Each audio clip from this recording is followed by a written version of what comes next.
Su merced, hoy no le contaré una historia cualquiera. Hoy escucharemos a una persona que conocí gracias a mi carrera profesional y con quien he tenido el honor y la fortuna de conversar en varias ocasiones. Digo honor y fortuna porque las conversaciones con esta persona son tan valiosas que me siento muy afortunada y sobre todo afortunada de haberlas tenido en los momentos más indicados. Hoy conocerá a Ricardo Gómez, conocido como el musiconomista. Con él aprenderemos o reflexionaremos sobre las virtudes para relacionarnos con los demás, sobre eso que quizás requiere el ser humano para tener una vida más plena y también sobre el poder del silencio y la escucha. También conocerá un poco sobre su faceta como creador de contenido. Así que su merced, siga, póngase cómodo o cómoda, que es hora de escuchar un episodio especial de Roca Podcast. Roca Podcast. ¿Quién es Ricardo Gómez? No, yo no tengo ni idea, la verdad. O sea, no, suena cliché, no sabría decirte, es una pregunta difícil de responder. A veces de verdad no sé quién soy, ni qué soy, ¿no? Todos los días como que pienso distinto. Creería yo que soy un enamorado de que la gente pudiera relacionarse mejor a partir de cómo se respeta y cómo se cuidan los unos a los otros. Esa es, digamos, que mi fe en la humanidad. Y creo que esa es mi razón de vida, y en el ayudarle a otros a que se relacionen bien, que se lleven bien. Negros, blancos, altos, bajitos, lo que fuera, que se lleven bien. Y lo vivo mucho a través de la música, porque soy músico, hago música, no toco un instrumento musical hoy, pero sí ayudo a las personas en mi trabajo a partir de la música y soy muy enamorado de la música. Considero la música, si tuviéramos que describirla como en algo, es como para mí la música es como una religión, como mi religión, ¿no? En el sentido de que todo en mi vida tiene que ver con música, incluso mis decisiones más profundas las tomo a partir de la música y con la ayuda de algunos músicos, de cómo funciona su música, incluso de cómo funciona su vida. Entonces, soy músico, soy enamorado de eso, soy como un idealista en el sentido de que creo que al final de los siglos va a haber una humanidad que por fin va a ser solidaria. Y en eso me remito mucho a Beethoven. Entonces tengo un amigo que me acompaña siempre en mis videos, que es un Beethoven. Y de hecho la marca de mi metodología de musiconomía es la cara de Beethoven un poco más moderna, porque tengo una amistad con Beethoven bien interesante. Entonces soy un tipo enamorado de ese estilo de vida en cuanto al propósito, no a la forma de vivir de esa época que era una mierda, sino el hecho de uno poder decir, quiero revolucionar esto, y lo revoluciona, como hace Beethoven, pero la claridad que tiene sobre por qué y para qué la música me ayuda mucho eso. Al igual que Paco de Lucía, por ejemplo. Son mis dos músicos de cabecera a los que primero acudo cuando tengo un problema que resolver. Voy a sus biografías, voy a su música y algo les pregunto y algo me responden. Bueno, y hay un tercer personaje que es mi mamá. Sí, mi mamá. A mi mamá todos los días le pregunto, todavía, a pesar de que ya no vive, le pregunto cómo hago el arroz y cómo haría para resolver el tema del piso, que lo tengo ahorita que no sé cómo trapearlo, o qué le diría yo a mi mejor amigo si estoy en un conflicto. Todas esas cosas que hablaba con ella todavía lo hago. Creo que soy muy romántico en ese sentido, romántico desde el punto de vista del amor, creo mucho en el amor, y soy muy humanista en el sentido de que la razón del ser humano todavía no la hemos descubierto y tengo la esperanza de que algún día lo descubramos. Creo que el ser humano no nació para ser arrogante y dárselas de que ya entiende al mundo, porque el mundo ya fue entendido mucho antes de la humanidad. Creo que tenemos una función solidaria que no hemos sabido entender. Entonces soy como perseguidor de eso, en ese sentido. Mis lecturas y todo giran muy alrededor de cómo hacemos un humano mejor, pero no con esta cosa empalagosa del lenguaje positivo y del coaching positivista y eso, y los gerentes de felicidad y toda esa mierda, sino desde la convicción de que en el fondo todos nacemos buenos, como dicen por ahí, pero la sociedad nos corrompe. Creo en eso, sino que tenemos una sociedad muy corrupta. Entonces ese es otro nivel, pero creería que eso es lo que me mueve hoy. No sé qué decirte quién soy, pero eso es lo que me mueve hoy. Al inicio de su libro, Musiconomía, Ricardo explica brevemente por qué la música en contextos empresariales. La analogía entre música, liderazgo y empoderamiento para mí era perfecta. Fácil de entender, clara, gráfica, sonora, palpable y comprensible a cualquier nivel. Descubrí que el mundo de la música era mucho más valioso que el solo concepto de entretener que hoy tiene la mayoría de quienes la escuchan y disfrutan. Pensé que si lograba explicar conceptos de administración a través de la metáfora de la dirección de orquesta y de la música en general, sería mucho más fácil para quienes fueran mis alumnos darles forma a esos términos y desarrollarlos como parte del componente de formación profesional e individual de cada uno. ¿Cómo un ingeniero de sistemas, administrador de empresas, llega a ver la música como una metodología? Bueno, no sé si me toca irme un poquito atrás, ¿no? Y cuando yo estaba en la adolescencia, siempre pensé que trabajar en sistemas y ser programador era el futuro, que era cierto. Era la década de los 80. Cuando me enfrenté al primer computador dije, sí, esto es lo que yo creo que voy a hacer. Porque yo tenía la mentalidad de cambiar al mundo como muchos tenemos a esa edad. Lo que pasa es que somos muy ególatras. Entonces, lo que yo haga es lo que va a cambiar al mundo, no lo que haga usted, lo que haga yo. Entonces entré a estudiar esa carrera creyendo en eso, pero me di un totazazo horrible porque la carrera está muy enfocada en la máquina y casi que nada en el humano. En ese momento no me había dado cuenta de eso, pero era un poco difícil uno estar tan centrado en la máquina porque uno se vuelve un año y se vuelve antipático y bueno, y no le gusta meterse con gente. Creo que a veces la gente estudia ingeniería de sistemas para no meterse con nadie y poder hablar con una computadora. Creo en eso. Pero paralelo a eso, yo sí desde niño hacía música y me gustaba la reunión de hacer música, de cantar y todo eso. Entonces había como una paradoja ahí de me gusta la gente, pero no, algo así. Cuando termino la carrera de sistemas y entro a mi primer trabajo, me doy cuenta de que no tenía la más remota idea de en qué me había metido. Y me hicieron un pedido de programación que no entendí, un orto. Dije, mierda, no me sirvió para la carrera. Entonces entendí que la carrera le hacía falta que le enseñaran a uno un tema de cómo funciona una empresa. Entonces terminé estudiando administración de empresas para poder entender esa dinámica. Con la administración de empresas me di cuenta mucho tiempo después de que lo que menos importa en la carrera de administración de empresas, que a todo el mundo considera como la carrera más fácil de todas las carreras, junto con comunicación social, no tenía nada que ver con los números, sino con el manejo y la relación con la gente. Te digo que me vine a dar cuenta mucho después, es porque durante el estudio de la carrera, psicología, sociología, antropología, filosofía, todas las humanidades eran de agache. Todos mamábamos gallo, capábamos clase y mirábamos a ver cómo pasábamos la materia.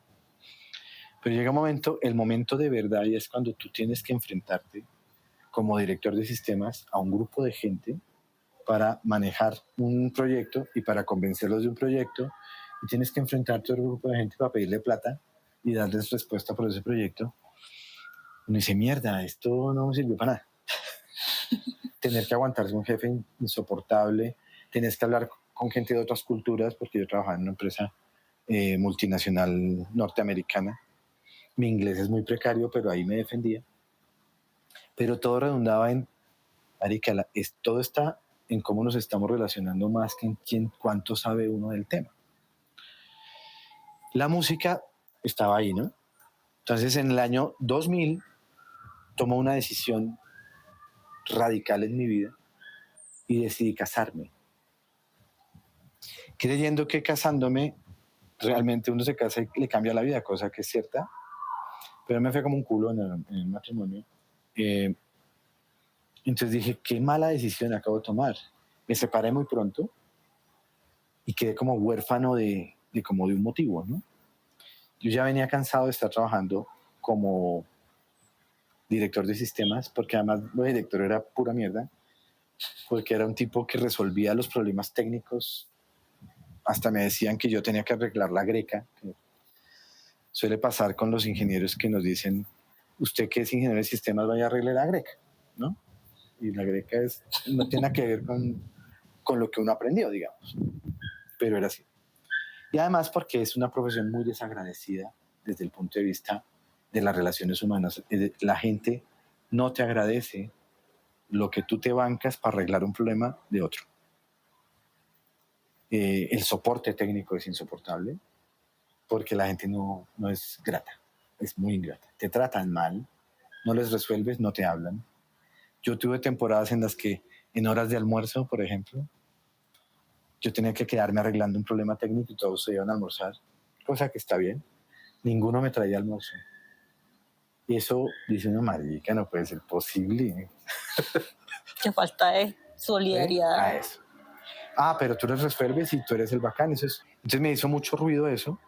Y como me sentí huérfano, una vez me separé, dije, quiero tomar una decisión de verdad. ¿Qué pasa si cambio el oficio? Y me retiro de ser de sistemas y me vuelvo músico, que es lo que siempre me ha perseguido en la vida. Entonces tomé esa decisión. Y trabajé en música. Entonces, mi primer trabajo formal fue ser guitarrista de la banda de Maía. Trabajé con ella un año y después de ese año grabé un disco con composiciones que yo había hecho. Eso me cambió totalmente la vida. Entonces pensé que me iba a dedicar a la música, tocando. Pero como en el año 2006, más o menos 2007, me mamé de tocar.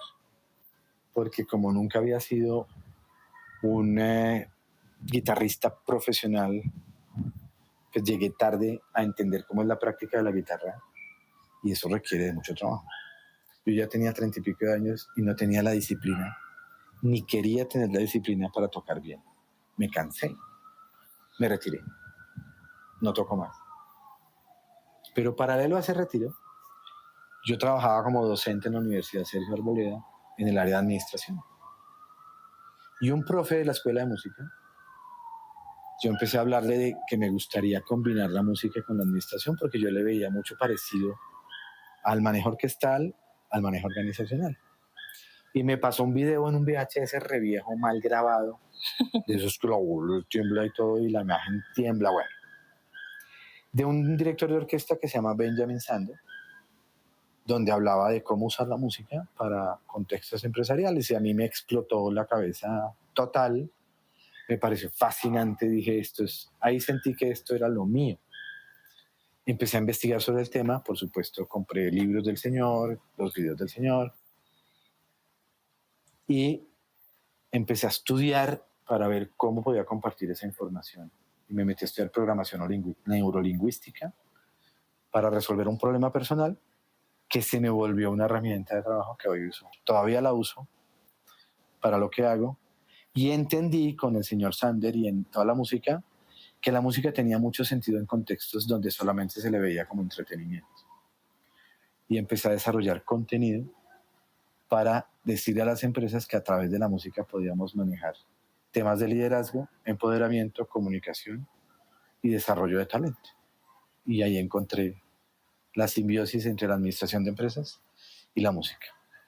El tema con la administración vine a entenderlo en esa época, ya cuando ya era músico, porque dije, si yo le hubiera puesto bolas a la psicología, a la antropología, a la sociología, a la filosofía, tendría más herramientas hoy para hacer lo que hago, porque son las materias más importantes de la carrera, más que el presupuesto y contabilidad, eso, la verdad, cualquiera lo maneja, pero no cualquiera maneja gente. Es más, estaba en diciembre del año pasado, hice un taller donde estaban toda la cúpula de una organización y el área de recursos humanos trabajando en un tema de desarrollo de competencias. Entonces estaba la señora de recursos humanos hablando de su desarrollo de competencias y uno de los señores directivos, que por lo general suelen ser muy arrogantes, dijo, es que ese tema de recursos humanos no es con nosotros. Nosotros es un tema técnico, números. Nosotros somos unos trogloditas para el manejo de los recursos humanos.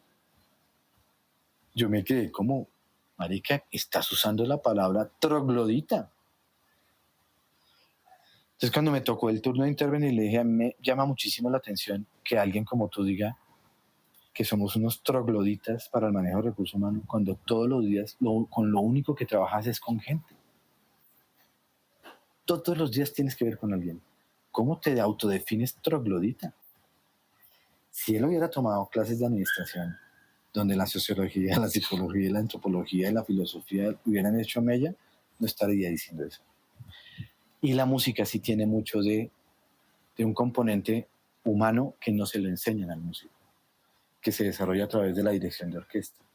Y es cómo emocionas al músico para que toque, a través de hacerle entender su para qué está haciendo música. Y eso solo lo puede desarrollar el director o el maestro de música en el expertise, porque en la Academia de Música tampoco se lo enseña.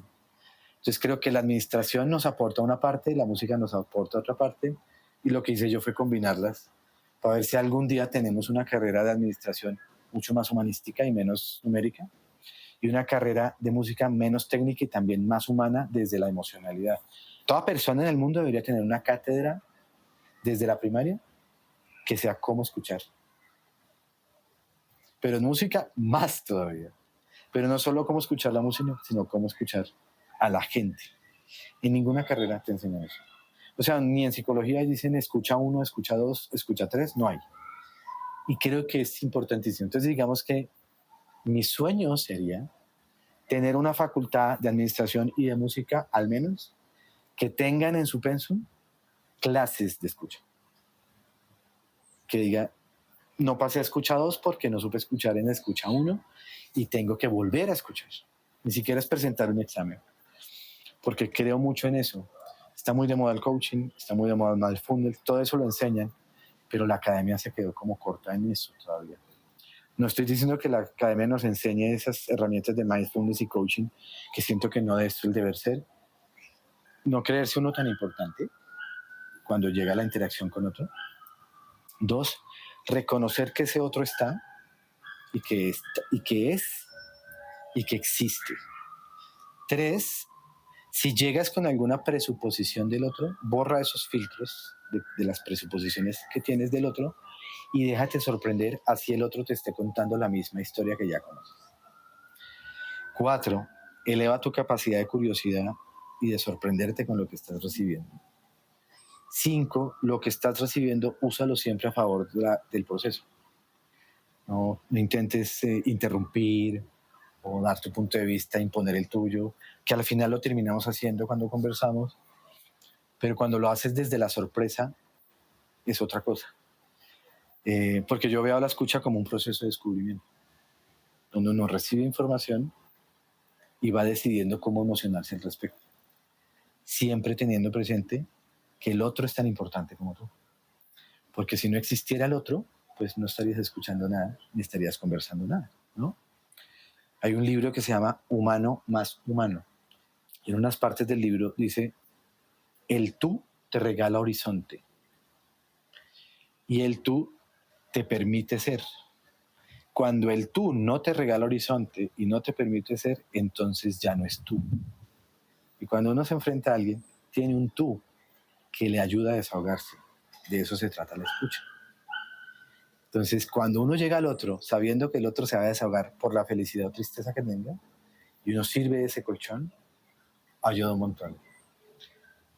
El hecho de que cuando uno escucha, no está escuchando para ver qué opina, ni está escuchando para ver cómo lo resuelve a alguien el tema, ni para explicarle qué está sucediendo en su vida, sino para ayudarle al otro a descargarse y ayudarle al otro a entender qué está pasando. Porque uno necesita verbalizar lo que le está sucediendo para poder entender qué está pasando. Y uno, como contraparte de escucha, ayuda a eso, estando callado. Porque uno llega a escuchar cosas que dice, ay, ya sé qué me está pasando. Entonces, ayuda mucho. No sé por qué la gente entiende que el acto de escuchar es que te tengo que decir algo después. No, no es necesario. Pide permiso si vas a decir algo después, Hay gente que dice, necesito que me des un consejo y ya está. Pero lo que más me ha ayudado a mí es borrar ese filtro que uno tiene y es como volver a encontrarse con el otro la primera vez. De la misma manera como uno aborda una obra musical, tú que bailas, y la tienes que bailar varias veces, y es la 24ª vez que la bailas, pero a la 25ª la tienes que ver como si fuera la primera vez. Primero, para que te emociones de una manera similar. Segundo, para que tu cuerpo lo organice como si fuera la primera vez. Y tercero, porque es realmente para alguien, hay un alguien que te está viendo por primera vez. Entonces, cuando haces eso en la música, logras entender que a pesar de que la obra ya la has tocado 1000 veces, tienes que volverla a entender como si fuera la primera vez. Cada vez que hacemos eso, descubrimos algo nuevo, así sea una obra que ya hemos tocado muchas veces. Con la gente es igual. Entonces es como que lleguemos con la intención de que me van a decir cosas y el disparate. Ahora, hay una cosa que es muy importante, la disposición. O sea, si alguien tiene una cita contigo porque quiere que la escuches y tú le dices que sí, que sea cierto, la vas a escuchar. Y no es voy a aconsejarte, voy a interrumpirte, voy a decirte que es una hueva porque yo tengo mejores situaciones que tú. Porque hay gente que compite hasta por lo más perverso, ¿no? Ay, sí. Entonces hay gente que conversa y hay gente que compite. Y ese que está compitiendo no escucha un culo. No hay nada más bonito que sentirse escuchado. Mira, las principales frases de gratitud que yo he recibido de la gente y que la puede uno decir cuántas veces dice esta frase esta gente es gracias por escucharme. Es más, gracias por escucharme con sorpresa. Como, ¿me escuchaste? Gracias, ¿no? Como, yo pensé que no me ibas a escuchar. Porque la principal necesidad nuestra es la de sentirnos escuchados. Y creo que uno sí debe servir de receptor. Debemos entender que ese receptor no hay que tomárselo personal, o sea, no hay que sufrir con el otro. Sí debemos ser compasivos, pero no hay que sufrir con el otro. Porque igual el problema es del otro. Lo único que hace es escuchar. Tenemos que pedir permiso, ser muy cautelosos, o sea, respetar totalmente la integridad del otro. No importa su edad, su estrato, su condición sexual, social. El otro está y existe. Y tiene los mismos derechos que tú. Y hay que trabajar desde esa parte. Es divertido cuando empiezas a sorprenderte. Sobre todo en parejas, porque las parejas se cuentan las mismas historias siempre. Si tú borras el filtro, empiezas a ver lo más divertido. No es fácil. Hay que volverlo un hábito. Y al volverlo un hábito tienes que hacerlo todos los días. Todos los días. No es que ayer lo hice con mi hermana y funcionó y dentro de 15 días lo hago con mi tía a ver si funciona. No, eso es todos los días. Pero desde un lado muy humano. Porque pues somos humanos los que nos relacionamos. Uh-huh. Hay gente que cree que nos relacionamos desde los cargos o de los triunfos que tenemos. Pero pues es un error. Al final, uno está escuchando al humano, nos importa 3 tiras si se ganó 8 medallas de bronce o se ganó 4 Grammys o lo que fuera. Estás escuchando a una persona. Y el mejor regalo que tú le puedes dar a alguien es escucharla siendo genuinamente generoso en ese sentido. Y bueno, hablas de activo. La escucha activa no es moverte con el otro. La escucha activa es recibir y saber qué hacer con eso en el momento adecuado. No es estar preguntando y repreguntando o aconsejando o estar dando activo opinión. No es estar moviéndose. Estar activo es estar en acción, pero en función de que el otro esté bien.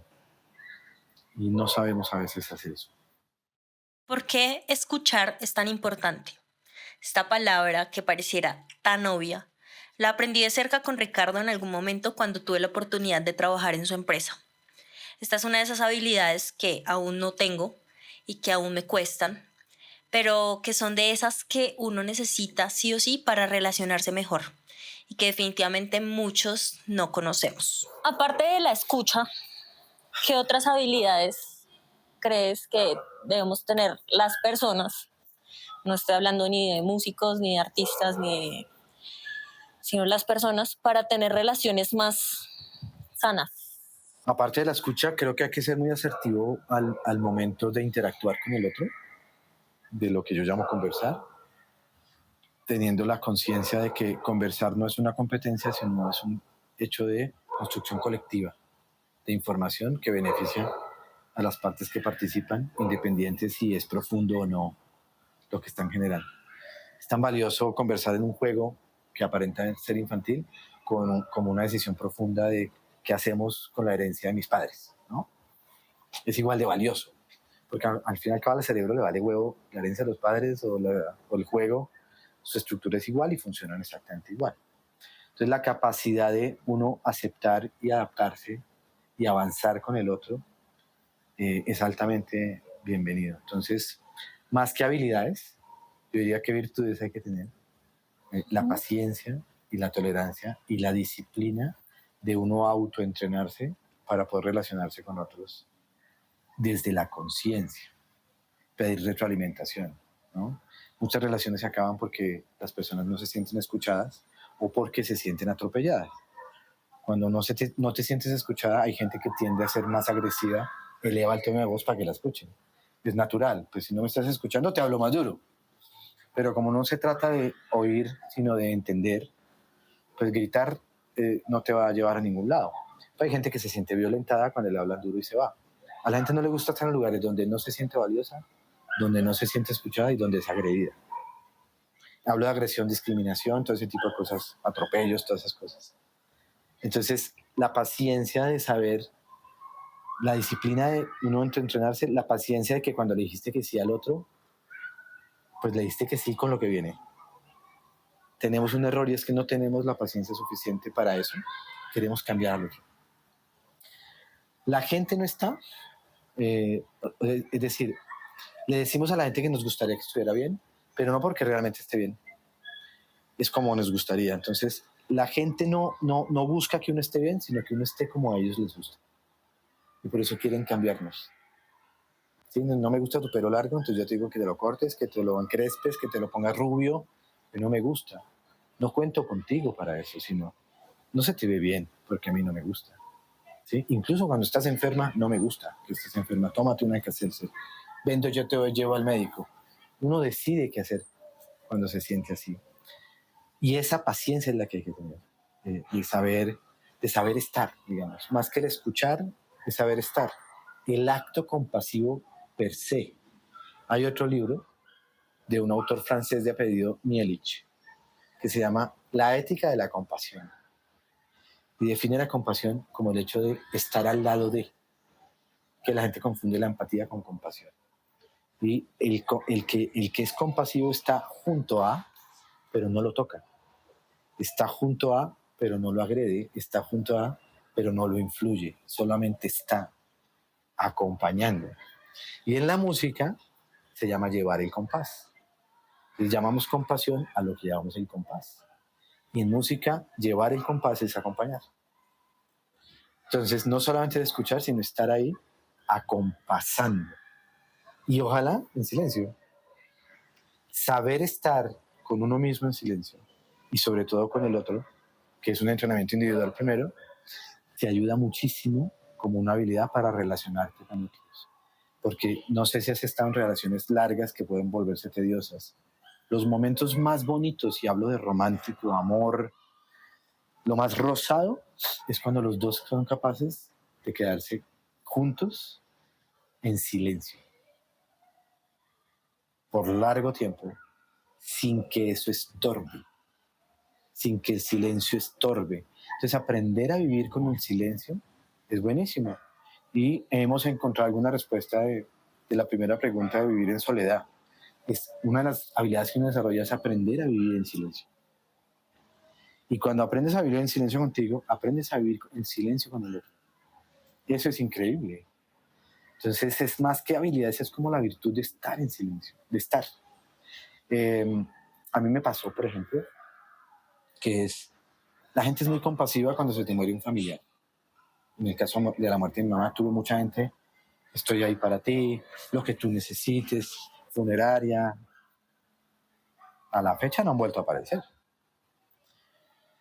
Esta promesa de estoy ahí para ti tiene que ser cierta. Y esa es otra cosa que debemos desarrollar, y es aprender a ofertar algo que sabemos que podemos cumplir y aprender a cumplir la promesa.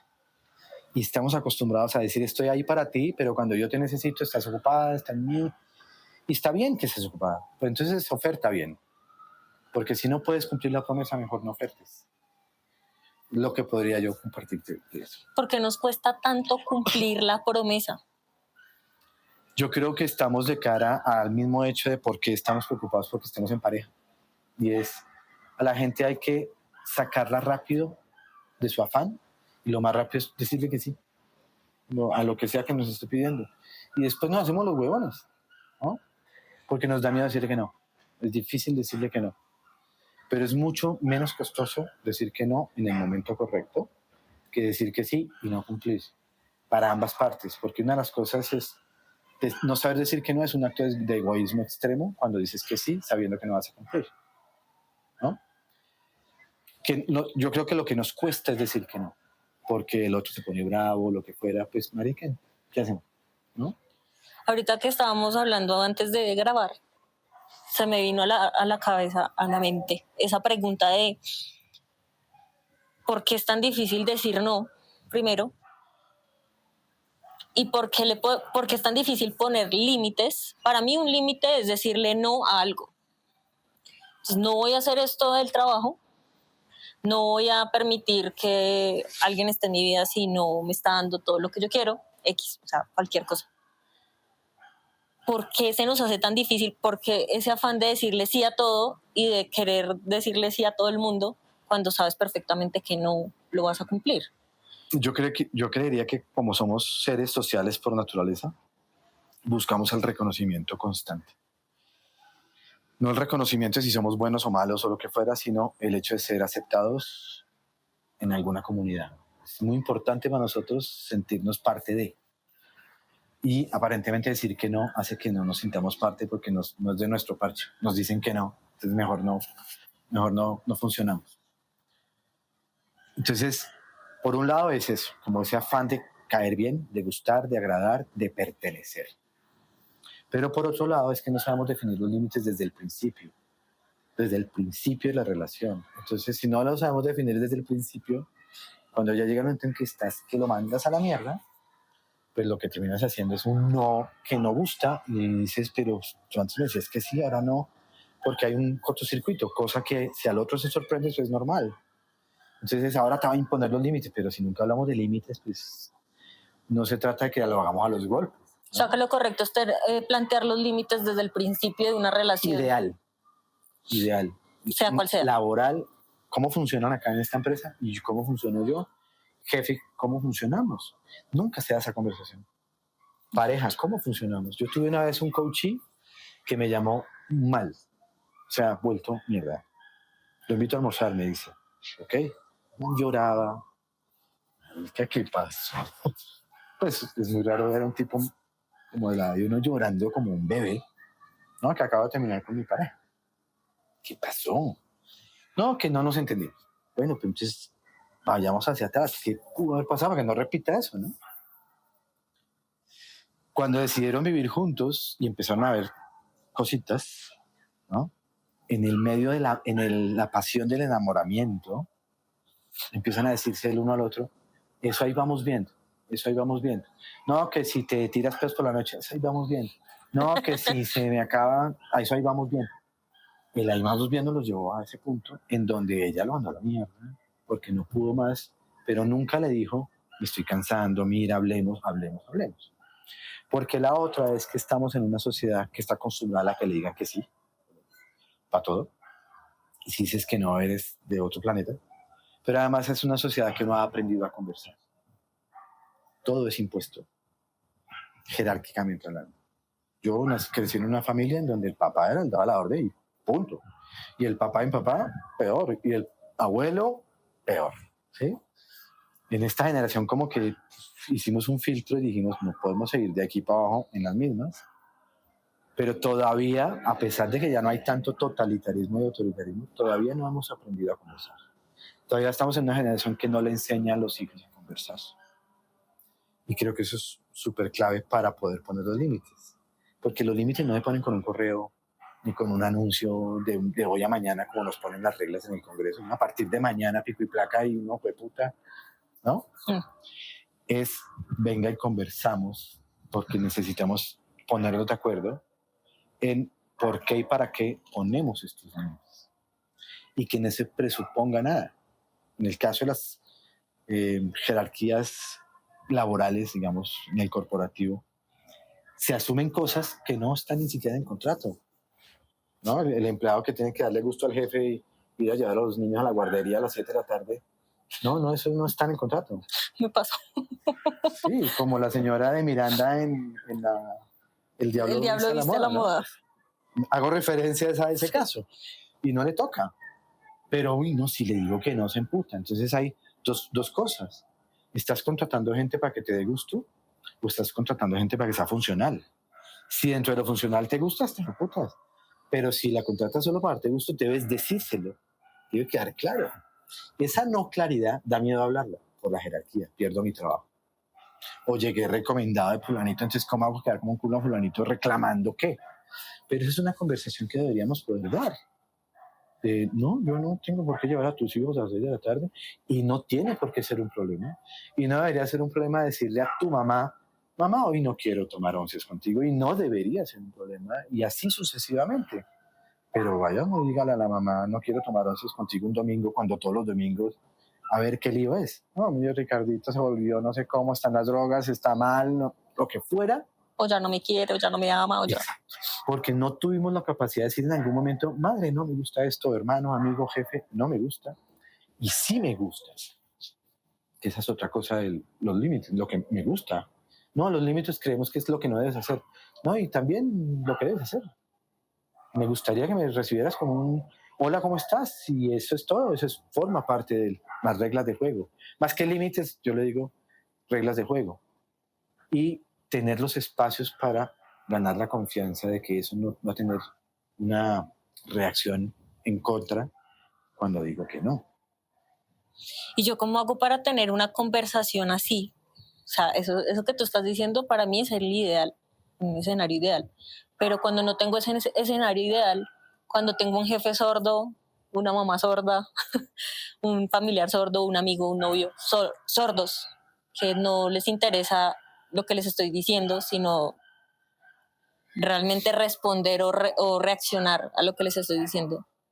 ¿Cómo hago para generar una conversación? Yo pensaría que en esa situación de la relación jerárquica de mamá-jefes, tácitamente está metido que, pues, tú no eres Natalia, eres mi empleada, tú no eres Natalia, eres mi hija. El estatus. Y desde esa funcionalidad que da la jerarquía, pues no te escuchan como persona, sino como el cargo en el que estás. Es mi hija, yo ya la conozco, es mi empleada, y se asume que como somos empleados, pues no whatever, ¿no? Entonces, en primera instancia es tratar de buscar un espacio geográfico, físico, incluso mental y emocional, para que esa persona salga de su cascarón de mamá o de jefe, para que pueda conversar con la persona, ¿sí? Y el momento de la conversación nunca puede ser en el mismo espacio de trabajo o en la casa, por ejemplo, de decir, mamá, quiero hablar contigo en la casa de ella, menos. De pronto en tu casa puede funcionar, pero ojalá sea en otro lado, ¿sí? Sí es bueno buscar el espacio y anunciar la conversación, más que aprovechamos que estamos el 31 de diciembre, te quiero decir que, porque no va a pasar algo muy positivo, sobre todo porque las personas tienen el derecho a llegar preparadas a la conversación. Si la conversación va a ser difícil, ¿no? Tanto jefe como mamá.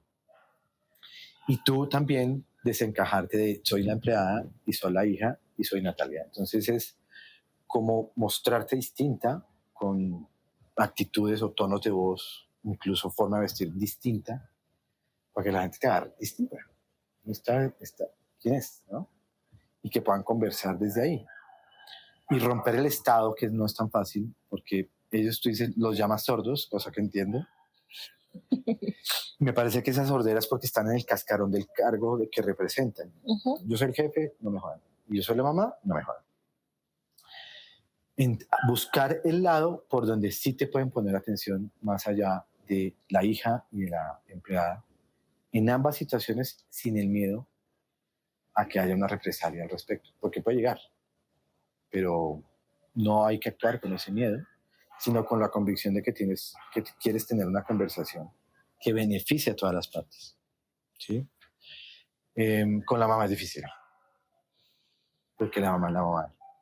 Y llevas 30 y pico años de tu vida con la misma mamá.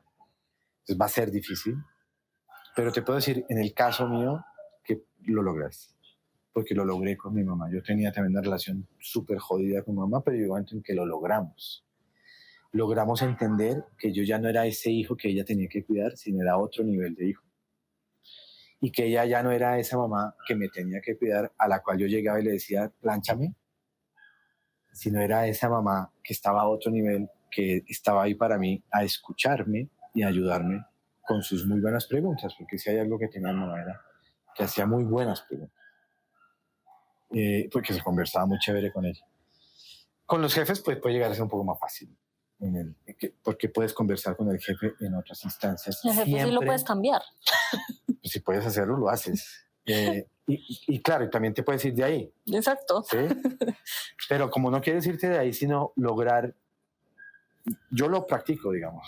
Yo digo, antes de irme, hago el último envío, a ver qué pasa, ¿no? Voy a decirle, a ver qué tal que haya un cambio. Soy un convencido de que la gente sí cambia. ¿Sí crees que la gente cambia? Sí, soy un convencido de que sí. Lo que es difícil es que esa gente que cambió te demuestre que cambió. ¿Sí? Pero soy un convencido de que la gente sí cambia. Y que hoy puede haber uno y mañana hay otro y pasado mañana hay otro en el mismo personaje, sí, soy un convencido de eso. Y que puede haber 2, 3 y 4 oportunidades, sí. Siempre y cuando la gente demuestre que está cambiando. No podemos ser iguales, además sería aburridísimo siempre ser iguales. Tú me hubieras conocido en el año 93, yo era un hijo de... Aquí se pueden decir groserías. Entonces era un hijo de puta. Era un cabrón. Era arrogantísimo, insoportable, me creía. Pregúntale a mi amigo Bernardo García, ¿cómo nos conocimos él y yo en el año 93? Eras insoportable, pregúntale. Si algún día me invitas, pregúntale para que te dé una respuesta a eso. Pero cuando nos hicimos amigos, era porque yo ya era otro y él también. Y hoy ya somos otros totalmente distintos, distintísimos. Bueno, Bernardo más.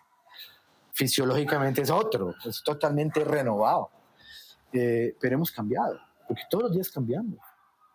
Esto de que yo soy así, punto, no funciona, y eso forma también parte de cómo estás escuchando a la gente y qué estás detectando distinto en la gente hoy, ¿no?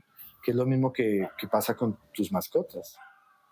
¿Sí? Cuando empiezan a envejecer te vas a dar cuenta que están viejos, ya no son igual de mamones, sino vuelven chochos, van a empezar a orinar por fuera, paciencia, ¿no?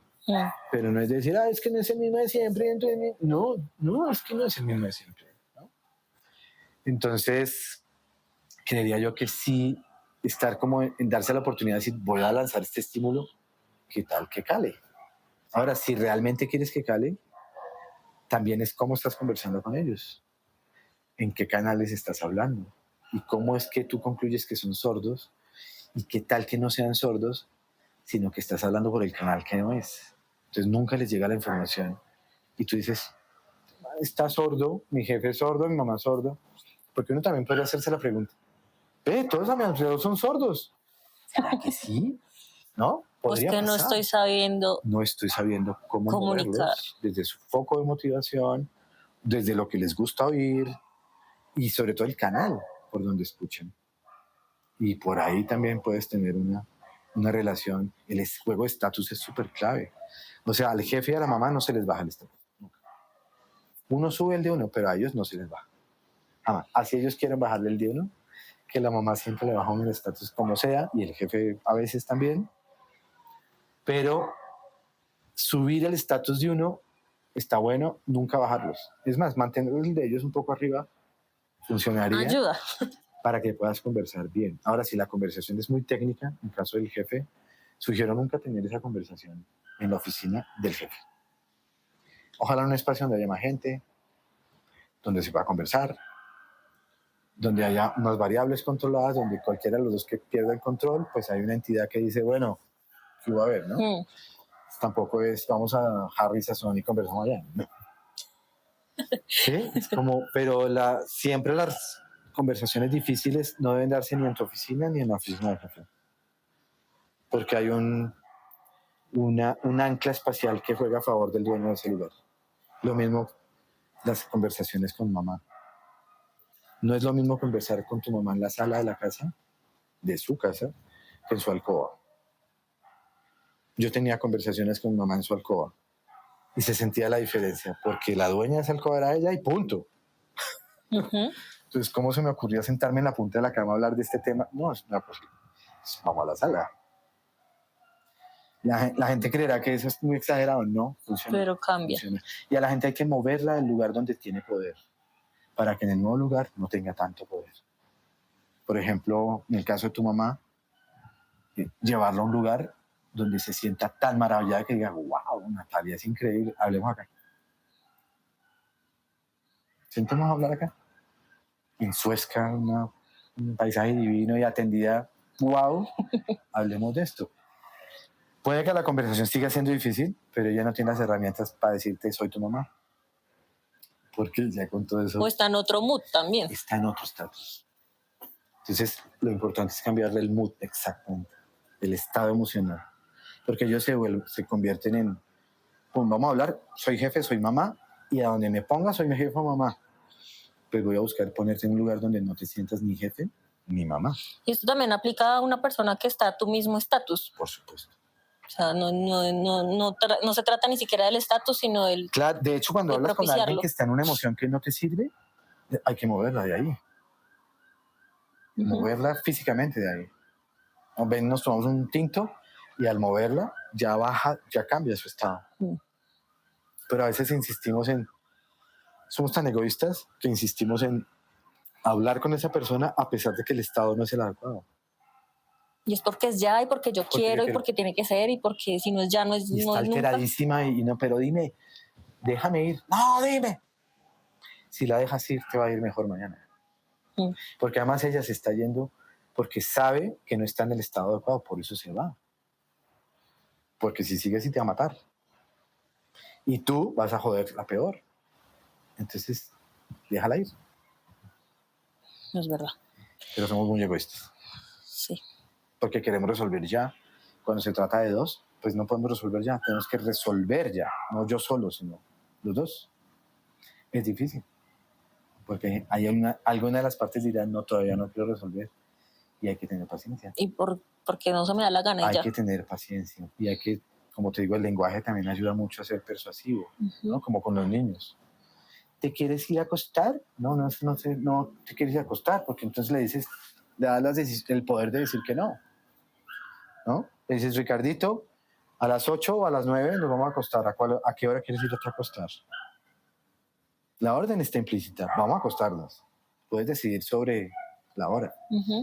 Y así también tenemos que hablar con los adultos. Exactamente igual. Wow. Aquí nos podemos quedar 10 horas hablando de este tema.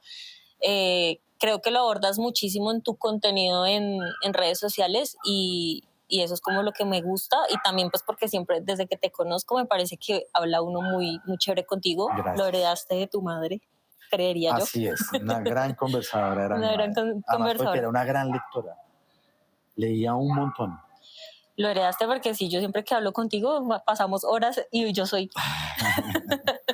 y me gusta mucho. Y ahora, pues cerrando un poco el tema ya y yéndonos como a tu a tu faceta de creador de contenido, que creo que siempre has sido creador de contenido, solo que en este punto... No tan público. Exacto, a hoy eres mucho más conocido, tienes más seguidores, tienes reproducciones, likes, te conocen en la calle, según lo que me decías ahora fuera de esta entrevista.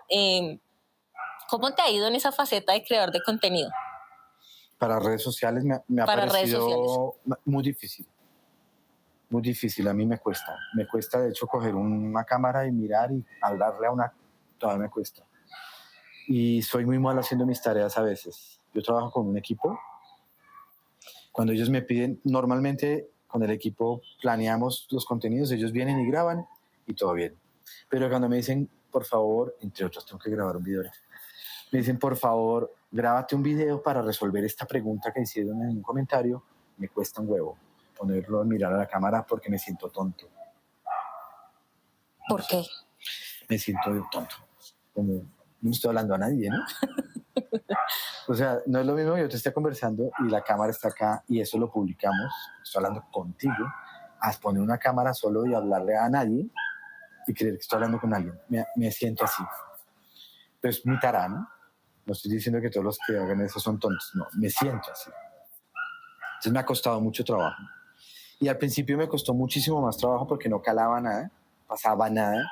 Cuando empezaron a pasar cosas, eso que tiene como unas facetas, yo no sé si todos los generadores de contenido vivimos la misma, pero tiene unas facetas y viene la faceta de, ok, te vieron, y la mayoría te insulta, o te minimiza el contenido, o no le ve valor, te rechaza por alguna cosa, se burla. El hate, sí. El hate. Y llega un momento en que si aguantas el trote, ya ese hate empieza a bajar, y empiezas a crecer en una comunidad que ya te avala, que te saluda, que te comenta. Y hay una cosa en la que estoy hoy que me ha parecido que es lo valioso, y es cuando la comunidad ya empieza a dar pelea por ti.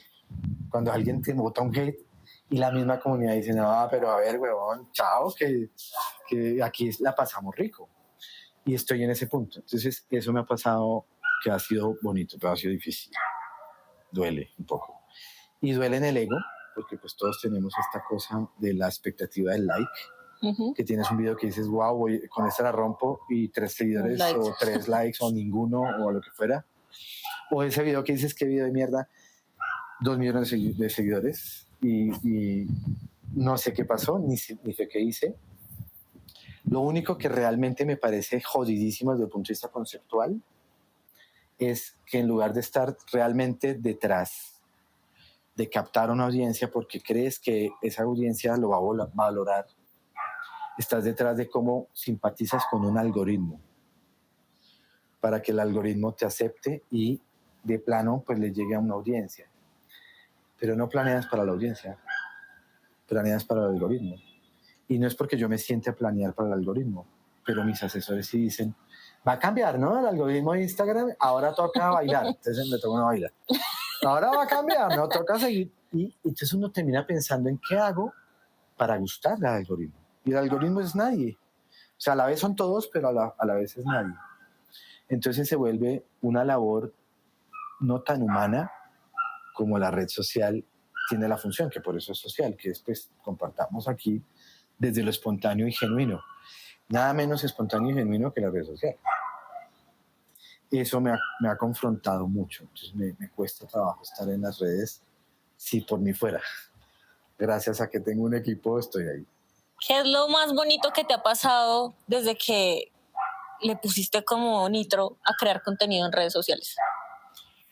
La gente que se te acerca a darte las gracias por lo que hiciste. O sea, por este video, por ejemplo, te escriben, gracias a este video tomé esta decisión, gracias a este video mejoré tal cosa, o gracias a este video recapacité y ahora estoy haciendo otras cosas. Gente agradecida porque lo que vieron les ayuda a moverse, que eso es lo que me encanta, en función de lo que fuera que les mejorara su vida. Incluso decir, mandé a la mierda a mi jefe y me quedé sin trabajo, pero me quité un piano de encima, gracias, ¿no? Me han escrito. Hay gente que escribe, una persona, a veces digo, está exagerando, mi vida es antes y después de esta cuenta. Bueno, ¿no? Debe ser un gran piropo, no sé, pero yo lo tomo como viene. Puede ser cierto. Gratitud, sí. Y ahí te asustas, porque dices, hay gente que se está tomando en serio y lo que yo digo. Luego, detrás de un gran poder hay una gran responsabilidad, que no es la frase del Hombre Araña, sino de Franklin Delano Roosevelt, pero que sí, que dices, wow, aquí toca como con cautela un poco, ¿no? Sin dejar de ser uno. Entonces, lo bonito es eso. Cuando uno lo reconoce en la calle y te sonríen, porque también te reconocen, te dicen, usted es el huevón de que dice tal cosa, también puede pasar. Pero cuando te sonríen y dicen, ay, yo te sigo, y me parece maravilloso, y le dicen al amigo, este es el señor que yo te decía, es muy chévere. Y ya desde el punto de vista de negocio, pues es muy bacano cuando la gente te empieza a comprar, porque ya te está creyendo. Entonces esas son de las 3 cosas bonitas que me han pasado. ¿Y qué es lo más paila de crear contenido en redes sociales? ¿Qué es lo más difícil, lo que tú dices, por esto podría dejar las redes? Ya llegó un momento en que dije, no quiero más, cuando lo insultan a uno. Uy, es que hay unos insultos y me dice, pero ya, marica, cálmate, ¿no? recibir tanto odio no es chévere. Yo puedo superar la etapa de mirar a la cámara, bailar. Bailar. Si me tocara, no voy a hacerlo, pero si me tocaran, de pronto bailo. O brinco una cuerda, ¿no? Hay una cosa. Editar el video, hacerle las transiciones, el subtítulo, la voz en off. Te puedo superar eso, que no soy muy hábil en eso, pero lo puedo hacer. Pero leer un comentario donde te insultan solamente porque no les gustó lo que viste me parece de mierda. Y creo que esto es lo más complicado, el recibir odio. No es chévere. ¿Tienes mantras? ¿O frases que te anclen? ¿O frases que tú dices, esta frase me define, me identifica? ¿O la uso en los momentos en los que los requiero? No tengo así como una que utilice como cotidianamente o que como que depende mucho de las circunstancias en las que estoy. Y más que tener una frase que yo repita como un mantra es como acordarme de un quién. ¿Qué haría mi mamá en esto? Te hablé de Beethoven, que si fuera yo Beethoven, ¿qué pasaría? Si fuera yo un alguien referente, tal vez sí. De pronto, ¿a qué libro acudiría para salir de una encrucijada? ¿No? Uso mucho la música de mi hermano Alejandro para salir de esas. Por ejemplo, Alejandro Gómez Cubraitivo, y uso mucho su música para como encontrar cosas, porque es como si conversara con él. Él no vive acá en Bogotá, entonces no tenemos mucha cercanía geográfica. Uso mucho la música como ese refugio, a donde ensimismarme y estar tranquilo. Sí tengo como una postura frente a las relaciones, que son las 3 A's de la improvisación, que es aceptar, adaptar y avanzar en todo contexto, que yo mismo me cuesta trabajo aplicarlas porque a veces no acepto muchas cosas. Y el hecho de que elevar la curiosidad, o sea, cuando estoy en un momento muy jodido es en qué podría ponerme curioso. Entonces, ¿cómo puedo disparar esa curiosidad en un momento en donde estoy súper agobiado? ¿Qué me produce curiosidad? Eso creo que funciona muy bien. Y acuño mucho las palabras que sí las pronuncio en todas mis conversaciones, que es el ser solidario, el ser empático, el ser recíproco. Eso creo que es como un principio de vida para mí. No confundir solidaridad con ser una hueva, ¿no? Y ser recíproco es saber que uno puede cumplir la promesa, y ser empático, que hay que entender muy bien que hay otro que está viviendo una realidad que no es igual a la de uno, pero que también la está sufriendo o la está gozando, y que ni es más ni es menos. Creo que esas, como más que mantras, son como mis posturas. Ahora, hay mucha música que repito. De hecho, tengo una playlist que es la música que me mueve, y la escucho cuando salgo a caminar, muy frecuentemente. Es música de Beethoven, música de mis sobrinas, música de mi hermano, música que uno oye y siente como que la vida es otra. Sí, la uso mucho. De hecho, la última pregunta de este podcast era música que nos pudieras recomendar que te gustara. Y pues bueno, ya dijiste que la playlist, pero si quieres recomendar alguna canción, alguna banda sonora, algún artista o algo que te guste mucho. Yo me muevo y me entusiasma mucho, sobre todo en estas mañanas, aunque sirve para cualquier tipo de clima, escuchar la sexta sinfonía de Beethoven, la pastoral.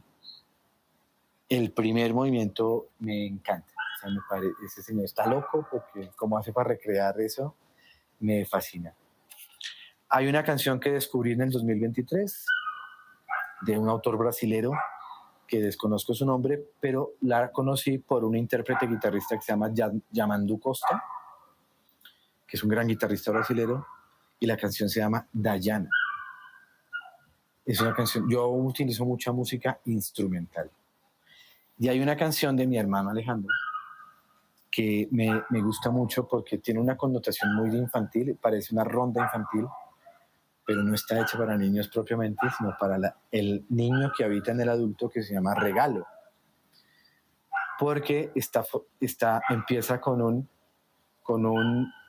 un canto propio para después cantarle al otro. La canción dice, a mi corazón le canto, para abrigarle, para entusiasmarle, y después la segunda estrofa dice, a tu corazón le canto, para abrigarte y entusiasmarte.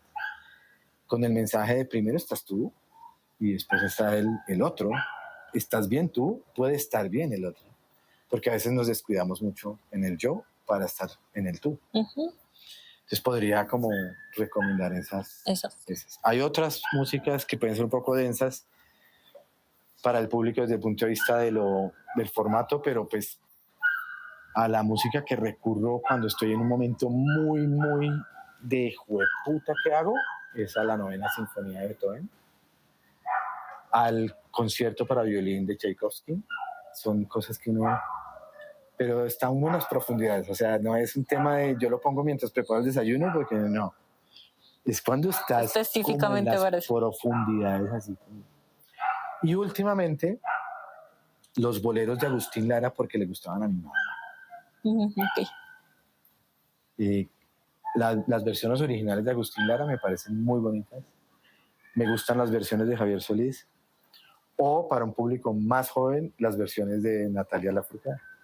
Recomiéndanos 3 libros. 3 libros que sí o sí todos deberíamos leer.